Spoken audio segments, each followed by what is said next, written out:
ইরাকে 8.5 বছর ছিলাম, তারপর এখন বাংলাদেশে চলে আসছি। তো অনেকে বলতেছেন যে আপু আপনি ইরাক থেকে বাংলাদেশে চলে গেছেন, আপনাদেরকে তো একটু বলেন নাই। সো আমার প্রাণপ্রিয় কলেজের ভাইয়াদের উদ্দেশ্যে বলতেছি, আমার ফ্রেন্ড ফলোয়ার যারা আছেন সবার উদ্দেশ্যে বলতেছি, আপনারা জানেন গত 2-3 মাস আগের থেকে আমি বলতেছি যে আমি দেশে চলে যাবো, দেশে চলে যাব, কিন্তু আমার কাগজপত্র রেডি হওয়ার কারণে আমি দেশে আসতে পারি নাই। আমি অনেক দিন যাবৎ ঘোরাঘুরি করছি আকামা অফিসে, অনেক কষ্ট করে আমি আমার আকামা অফিস থেকে ক্রুজ মারা হয়েছে। সো হঠাৎ করে ক্রুজ মারা হয়ে গেছে একদিন, তখন আর আমি ওখানে থাকতে পারি নাই, হঠাৎ করে টিকিট কেটে চলে আসছি, আপনাদেরকে বলার সময় পাই নাই। এবং কি আমি তারপরও আপনাদেরকে আমি একটা স্ট্যাটাস দিয়েছিলাম যে আমি কালকে ইনশাল্লাহ চলে যাব বাংলাদেশে।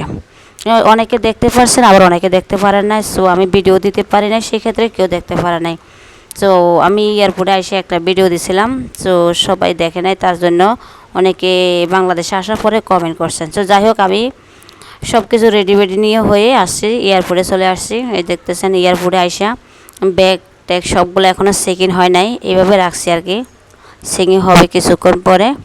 সো আমরা এখন ওয়েট করতেছি এখানে, যে যখন আমাদের ফ্লাইট 3 ঘন্টা আগের থেকে আমাদের চেকিং করা শুরু হয়ে যায়। তো আমার কিছু বাঙালি ভাইয়া আসছে এখানে, আমাকে দেখে তারা আমার ব্যাগগুলো রিসিভ করে নিয়ে আসছে, এবং তারাই সব কিছু পেকিং টেকিং সব কিছু করে এরা এয়ারপোর্ট থেকে বের করে দিবে।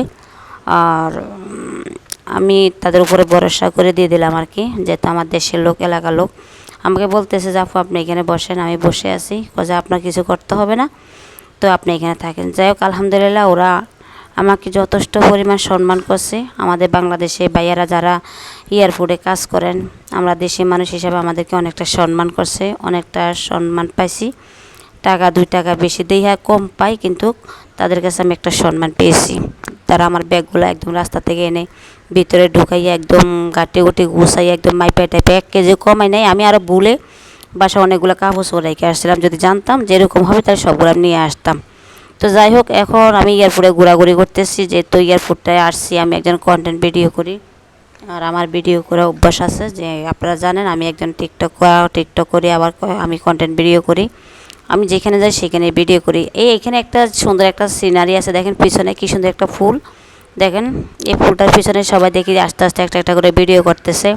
তো আমি আর বাদ দিই কী জন্য, আমি একটা ভিডিও করে নিলাম। আমার এখানে কয়েকটা বাঙালি ভাইয়া আছে, যে দেখো কি আমি ভিডিও করতেছি, দেখাইতেছে, এটা মোবাইল ধরছে। যাই হোক, অবশেষে এখন আমাদের ফ্লাইট, এখন আমরা বিমানের উদ্দেশ্য টার্গেট করছি। এখন আমরা দেখেন এখানে বাংলাদেশে অনেক ভাইয়ারা আছেন, যে আমার সাথে যাদের ফ্লাইট হয়েছিল তারা এখন বিমানে ঢুকতেছে, আমিও ঢুকতেছি বিমানে। আমাদের ব্যাগ যেগুলো ছিল সবগুলো বুকিং হয়ে গেছে, হাত ব্যাগটা নিয়ে আমরা সবাই বিমানের দিকে আমরা টার্গেট করছি। সো আমি এগুলো দেখতে কিন্তু আমার তো অনেক ভালো লাগে, তাই আমি ভিডিও করে নিলাম আর কি। যখন বিমানে উঠি তখন হারে কত যে ভয় করে, ওই যে বিমান অ্যাক্সিডেন্ট হয়, দুর্ঘটনা হয়, ওইসব কথা মনে পড়ে গেছিলো।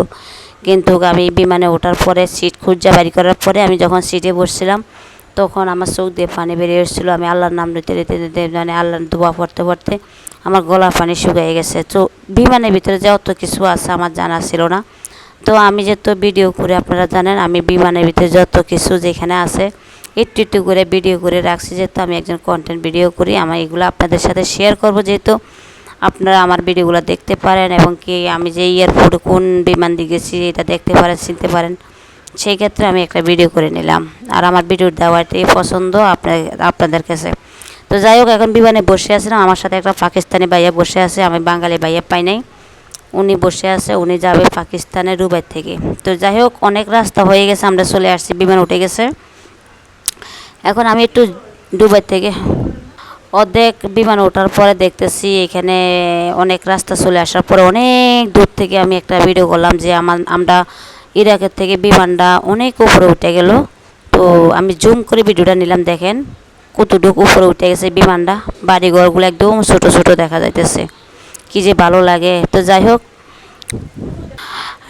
খিদা লাগছে অনেক। তো আমার একটা স্যান্ডউইচ দিছিল বিমানের ভিতরে, খাইতে তেমন মজা লাগে না। আর আমি একটা ডায়াবেটিস রোগী, আপনারা জানেন আমার একটু ঘন ঘন খাবার খাইতে হয়, যেহেতু ডায়াবেটিস রোগী। তো আমাকে এখানে একটা স্যান্ডউইচ দিছে খাবার জন্য, আমার কিন্তু খুব একটা ভালো লাগে নাই। সো ওরা খাইতেছে, কিন্তু আমার থেকে ভালো লাগে না, বিধে আমি খাই নাই, বসে আছি।